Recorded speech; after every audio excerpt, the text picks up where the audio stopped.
Ok, donc là j'ai basculé le commutateur à 1 et vous voyez effectivement que le chénia fonctionne parfaitement comme il se doit.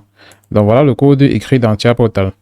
Tout à l'heure, le problème venait des clocks parce que les clocks étaient perturbés. Normalement, avant même d'aller switcher le commutateur à 1, je dois me rassurer que les contacts des clocks sont déjà en train de pulser. Parce que ça doit pulser. Quand on dit pulser, ça veut dire que ça doit s'allumer, s'éteindre, s'allumer, s'éteindre. C'est un peu ça. Donc, émettre des impulsions. Donc, voilà grosso modo ce qu'on appelle un chénia.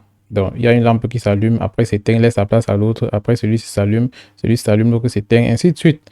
Donc, ça va se faire de manière continue dans le temps. Et ici, ça, c'est le chénia du côté des voyants. Donc, celui-ci s'allume, il s'éteint, celui-ci s'allume, il s'éteint, ainsi de suite. Donc, ici, on peut arrêter le chénia en basculant ça à 0 et on peut le remettre à 1 en basculant le commutateur à on. Donc, voilà, grosso modo, le projet est ainsi fait. J'espère que tout un chacun a compris. Généralement, les chénias sont les projets pour les débutants parce que cela vous permettra de vous familiariser avec Factory.io en partenariat avec Tia Portal. Bonjour les amis, aujourd'hui on va reprendre le tutoriel sur le chénia. Donc, le chénia n'est pas différent d'un jeu de lumière. Donc, on va essayer de faire ça dans Factory.io et également on va le simuler dans Tia Portal. Donc on commence par Factory.io. On va venir double-cliquer sur Factory.io.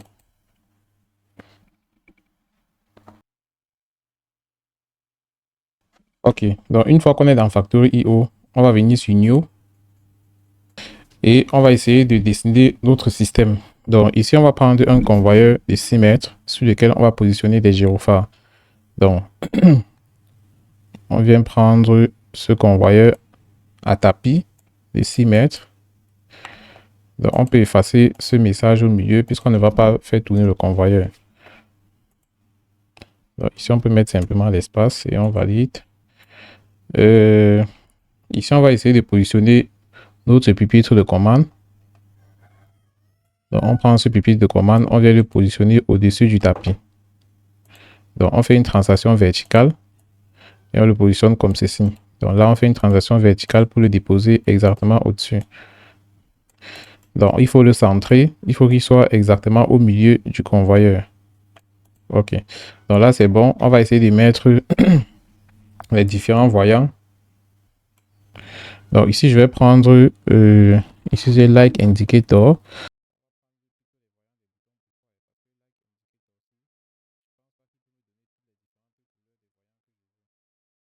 Ici, j'ai la couleur blanche, grise, verte, rouge, bleu.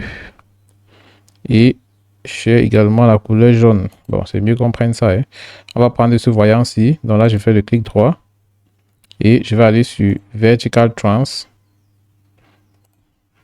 Là, il s'est positionné loin en haut. Donc, je vais essayer de le rapprocher. Je descends avec le voyant. Et je le rapproche sur le pupitre de commande. Donc, je vais encore lui faire descendre légèrement. OK. Donc, je vais essayer de faire les copier-coller. CTRL-C, CTRL-V, CTRL-V, CTRL-V, CTRL-V également. Et je fais CTRL-V encore ici. Je descends légèrement avec le voyant. Donc ici, je fais une translation horizontale, verticale, pardon. Je le rapproche du pupitre de commande. Donc ici, j'aurai 8 voyants et 8 gyrophares. Donc ici, j'ai CTRL-C, CTRL-V, CTRL-V. OK. Donc là, maintenant, je vais choisir les différentes couleurs. Je commence par celle-ci. Je mets la couleur verte. Ensuite, je saute celle-ci. Je prends celle-ci. Je mets par exemple la couleur... qu'est-ce que je peux mettre? Je mets par exemple la couleur rouge. Je saute celle-ci. Ici, je viens, je mets la couleur grise. Ici, je vais mettre la couleur jaune. Et je vais sauter. Je viens sur le dernier ici. Je mets la couleur bleue. OK. Donc là, c'est bon. Ici, je vais venir donner les noms à mes différents voyants. Donc, ici, je sais pas. Je vais mettre par exemple voyant 1. Ici, je mets voyant 2.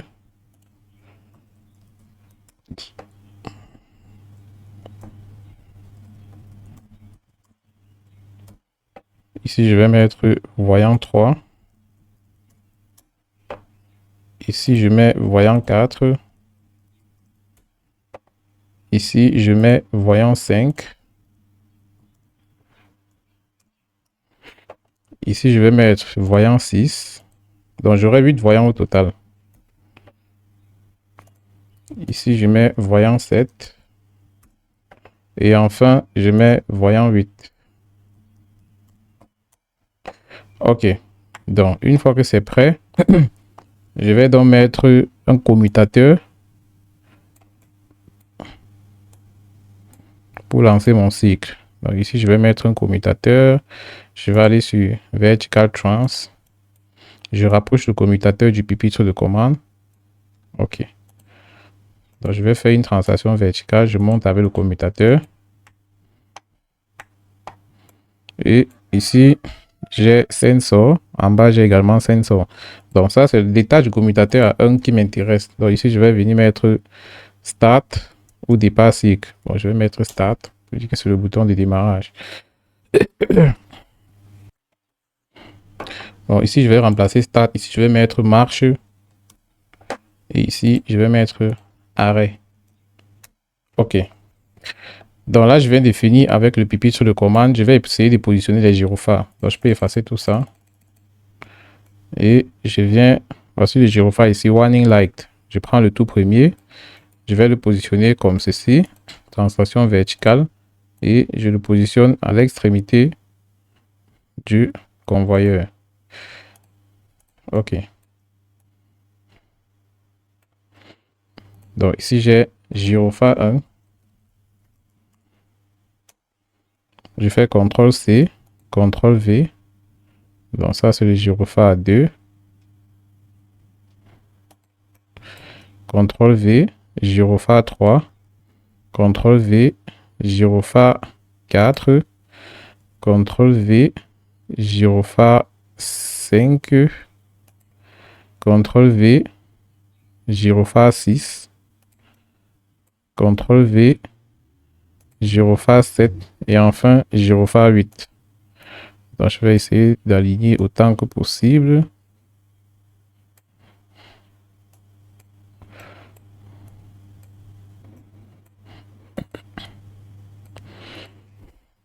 OK. Donc, ici, je mets gyrophare 2. Donc, je peux copier ce message ici. CTRL-C. Ici, je fais CTRL-V. Je remplace 1 par 2. Ici, je fais CTRL-V. Je remplace 1 par 3. Ici, je fais CTRL-V. Je remplace par 4. Je vais un peu rapprocher ça comme ceci. Et je rapproche également celui-ci. Donc ici, j'ai gyrophare 5. Ici, j'ai gyrophare 6. Ici, j'ai gyrophare 7. Et enfin, j'ai le dernier gyrophare. Qu'est-ce que je fais même là? CTRL Z. Ici, j'ai gyrophare 8. OK. Donc là, j'ai tous mes gyrophares. Ici, je vais venir dans File. Je pars dans Driver. Et ici, je vais aller sur Siemens S7 PLC Sim. Donc ici, je vais faire l'assignation de mes variables d'entrée-sortie. Donc ici, j'ai la variable marche et arrêt, je ne vais pas le commander. Donc je vais venir ici. Au niveau des sorties, j'essaie d'aligner tous mes gyrophares et mes voyants. Donc ici, j'ai gyrophare 1, 2, 3.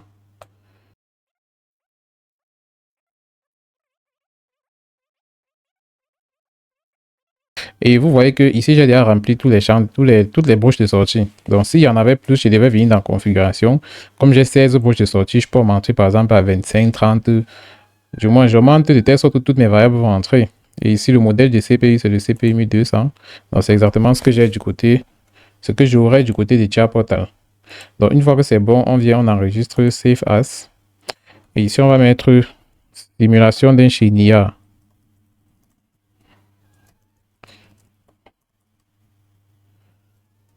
OK. Simulation d'un Shinia et on clique sur Save.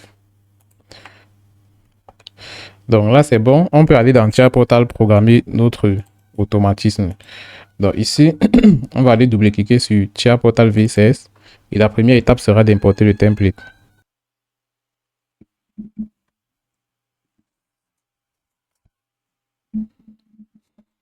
Ok, donc une fois que c'est fait, on va rapidement importer le template de Factory S7200. Donc j'ai déjà la souche ici, je peux double-cliquer sur ça.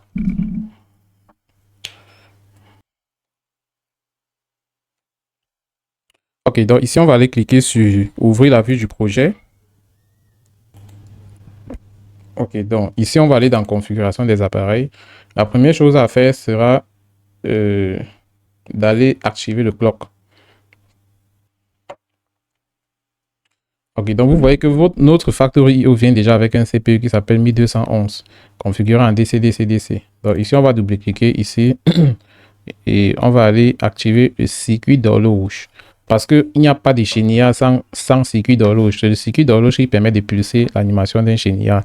Parce qu'il vient déjà avec certaines fréquences d'horloge qu'on peut utiliser pour faire pulser le signal. Donc, ce qu'on va donc faire ici, c'est quoi? On va venir simplement dans Memento Système et Memento de cadence et on va essayer d'activer ce clock. Et généralement, lorsque vous arrivez, vous constatez que le clock est déjà activé. Donc, il faut vérifier dans la table des variables pour voir si effectivement les variables du clock sont présentes. Et si elles ne sont pas présentes, on va venir tout simplement désactiver et réactiver pour qu'elles apparaissent. Donc, ce sont les caprices de Chia Portal. Ici, on va venir désactiver le clock. Première étape. Ensuite, on va le réactiver. Donc, lorsque vous voulez activer, vous rapprochez le curseur jusqu'à ce que ça affiche le bleu comme ceci avant que vous réactivez. Et une fois que c'est fait, on revient dans la table des variables et on constate que toutes les variables du clock sont présentes. Donc, on va utiliser toutes ces fréquences d'horloge dans l'ordre croissant. Donc, vous allez voir qu'actuellement, c'est un peu bouleversé parce que on part de 0, de 10 Hz jusqu'à 0,5. Bon, je me rends compte que c'est quand même classé plutôt par ordre décroissant. Donc, ça ne dérange pas. On va aller utiliser ça du côté du main OB1. Donc, on va essayer de déclarer le reste des variables qui nous seront utiles. Donc, on déclare les variables d'entrée-sortie conformément à ce qu'on a fait dans Factory IO. Donc, en entrée, on a le bouton pour soit marche et en sortie ici, on a les gyrophares et les voyants. Donc, on revient ici, on va insérer deux tables de variables, une table des entrées et une table des sorties. Donc, ici, on va mettre entrée et ici, on va mettre les sorties. Donc, ici, on va aller sur insérer une nouvelle table de variables et on va nommer ça sortie et on valide. Donc, ici, au niveau des entrées, qu'est-ce que j'ai? J'ai seulement la variable marche. Donc, ici, j'écris marche, je valide. Et l'adresse est pourcentage i0.0. Donc, je n'ai pas une autre variable à déclarer ici. Je pars dans la table des sorties. Et le chiffre qu'on met ici entre les côtes, là, c'est le nombre de variables que vous avez déclaré dans l'entité signe. Donc, ici, je vais déclarer les sorties. Donc, sur les sorties, ici, j'ai commencé par gyrophare 1 jusqu'à voyant 8. Donc, ici, j'écris gyrophare 1. Donc, je vais mettre gyrophare 1. Je valide et ici je change, puisque c'est une variable de sortie, je vais plutôt mettre pourcentage Q 0.0 et je valide. Donc ici je vais faire la recopie. J'ai en tout 8 gyrophares. Donc vous voyez qu'ici j'ai 1, 2, 3, 4, 5, 6, 7 et enfin 8. Bon, étant donné que j'avais la première ligne, donc je vais m'arrêter à 7 plutôt et je valide.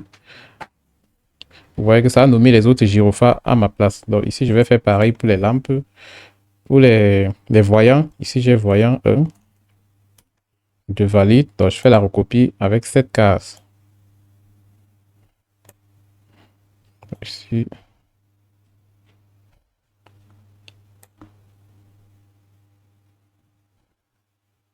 Ok, donc j'ai voyant 1 jusqu'à voyant 8. Là, c'est bon avec des variables d'entrée-sortie. Je peux maintenant venir ici dans bloc de programme. Je double-clique sur main OB1.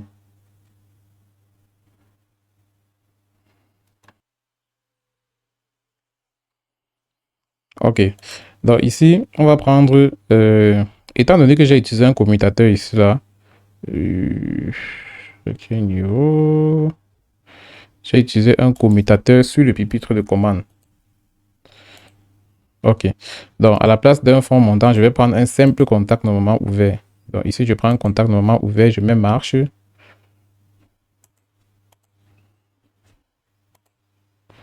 Ok. Donc, après ce contact-ci, je vais venir prendre un clock. Donc, je prends le premier clock. Le premier clock aura une fréquence de... Bon, on peut prendre la toute première fréquence. Hein. Donc, la fréquence est de 0,5. Et devant, on aura le voyant. Et également, on aura le gyrophare. Donc, ici, on aura un gyrophare 1. Et ici, on aura un voyant 1. Parce que, à la fois, je vous explique pourquoi. Parce que le chénia va se faire sur les 8 gyrophares. Donc, ça va faire, il s'allume, il s'éteint, il s'allume, il s'éteint, il s'allume, il s'éteint, il s'allume, il s'éteint, il s'allume, il s'éteint, ainsi de suite. Donc, vous voyez que ça va faire le chénia sur les 8-ci. Et en même temps, ça va faire le chénia sur les 8 voyants-ci. Donc, c'est ça, c'est pour ça que vous voyez, j'active 2 bobines là simultanément. Donc, ici, je vais venir ouvrir une autre branche. Je prends le deuxième clock. Donc, ici, là, on va essayer de copier cette ligne-ci. CTRL-C, CTRL-V. Et ici, on prend le deuxième clock, c'est-à-dire le clock de 0,625 Hz. Et ici, on prend plutôt le gyrophare 2 avec le voyant 2. Ok, donc on continue. Ici, on va ajouter plusieurs autres branches. Donc ici, je fais CTRL-V. Je prends le troisième clock qui est le clock de 1 Hz. Donc vous sautez celui-ci, vous prenez d'abord le clock de 1 Hz. Ici, on a gyrophare 3. Et ici, on a voyant 3. Ensuite, je continue. Je prends le clock de 1,25 Hz. Donc ici, je prends le clock de 1,25 Hz. Ici, je prends gyrophare 4. Ce qui ne va même pas. 1,25 Hz. Ici, je prends le gyrophare 4 et le voyant 4, pardon. Donc ici, j'ai le voyant 4. Je continue. Ici, je vais prendre un clock de 2 Hz. Gyrophare 5. Voyant 5. Ici, je prends le clock de 2,5 Hz. Donc ici, gyrophare 6.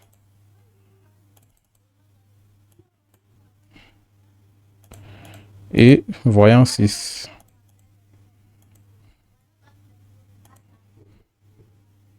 Donc ici, je vais prendre un clock de 5 Hz. Gyrophare 7. Voyant 7. Et enfin, je vais prendre un clock de 10 Hz. Ici, j'ai gyrophare 8 et voyant 8. Donc, une fois que c'est fait, on va rapidement enregistrer notre projet. On va aller dans projet, enregistrer sous. Et on va nommer Xenia.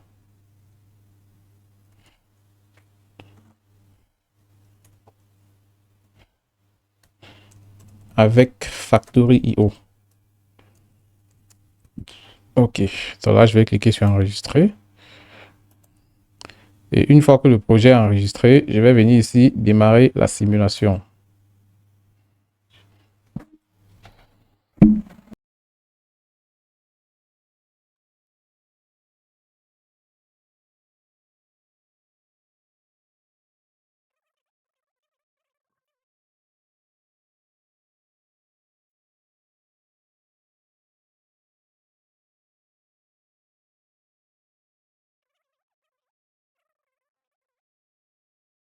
Ici, je vais aller cliquer sur activer la visualisation du code. Ok. Donc ici, j'ai un commutateur. Dès que je vais basculer le commutateur à 1, ça va directement lancer le Xenia une fois. Donc, je viens directement dans Factory.io. Je vais aller dans Driver. Je connecte d'abord, puisque PLC Sim est déjà en mode run. Ensuite, je démarre la simulation. Je vais basculer le commutateur à 1. Lorsque je le bascule à 1, je constate ici que le commutateur est actif, mais il n'exécute pas le Xenia. Donc, on va plutôt mettre une variable marche système. On met une variable marche système à ce niveau. Et ici, on va venir prendre un contact normalement ouvert et une bobine. Dans cette variable, ce contact normalement ouvert, on va venir l'appeler marche parce que c'est le commutateur qu'on a du côté de Factory.io. Et ici également, on va mettre la variable marche système. Ok. Donc, c'est quand cette bobine sera excitée que ça va fermer son contact auxiliaire.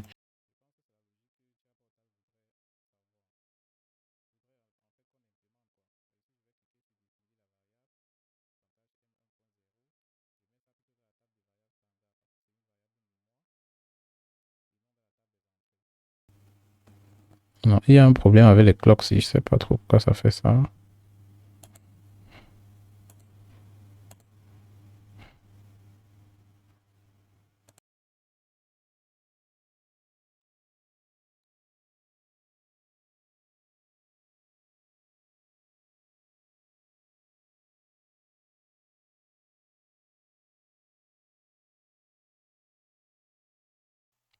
Et donc ici, je vais basculer PLC Sim en mode run.